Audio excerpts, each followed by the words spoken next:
नकली दस्तावेज के जरिए प्लॉट की फर्जी बिक्री का बड़ा मामला नागपुर में सामने आया। सोनेगांव थाना क्षेत्र के एक बुजुर्ग नागरिक के प्लॉट को हड़प कर एक करीबन 1,95,00,000 रुपए की धोखाधड़ी की गई। पुलिस ने इस मामले में 5 आरोपियों के खिलाफ केस दर्ज कर जांच शुरू कर दी है। तर मी पोलीस उपनिरीक्षक राजेश राठोड, पोलीस ठाणे सोनेगाव, नागपूर शहर यातील फिर्यादी नामे अमोल प्रभाकर जोशी, राहणार पोलीस ठाणे बजाजनगर, नागपूर शहर यांनी दिनांक 30/5/2025 रोजी पोलीस ठाणे सोनेगाव येथे एक अर्ज यातील गैरअर्जदाराविरुद्ध देण्यात आला होता। सदर अर्जाची आम्ही पोलीस ठाणे येथे चौकशी केली। चौकशीवरून सदरचा गुन्हा दाखल करण्यात आला।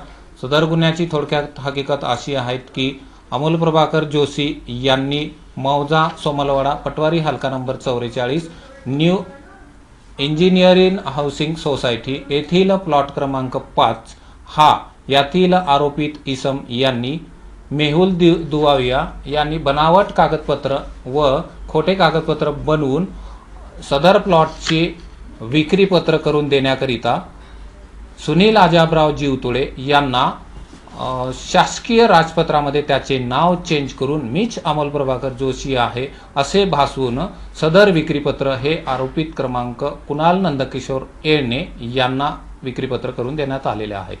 तसेच त्याच प्लॉटची पुन्हा दुसरे खोटे व बनावट कागदपत्रे बनवून तोच प्लॉट यातील आरोपित इसम मोहम्मद सलीम खान यांना विक्रीपत्र करून सदरचा गुन्हा नोंद करण्यात आलेला आहे। यातील आरोपित क्रमांक 1 ते 5 विरुद्ध पोलीस ठाण्याला गुन्हा दाखल करण्यात आलेला आहे। याच्या अगोदर मेहुल रजनीकांत दुवाविया यांच्यावर 210/2025 पोलीस ठाणे सोनेगाव येथे गुन्हा दाखल आहेत। तसेच कुणाल नंदकिशोर येणे यांना जो विक्रीपत्र करून दिलेला आहे ती रक्कम 80 लाख रुपयामध्ये करून दिलेला आहे आणि मोहम्मद सलीम खान यांना 1,15,00,000 रुपये मध्ये विक्रीपत्र करून असे एकूण फिर्यादीचे 1,95,00,000 रुपयाची फसवणूक केल्याचे दिसून येत आहे। काय आपण दाखल केल्याने पुढे काय करत आहे?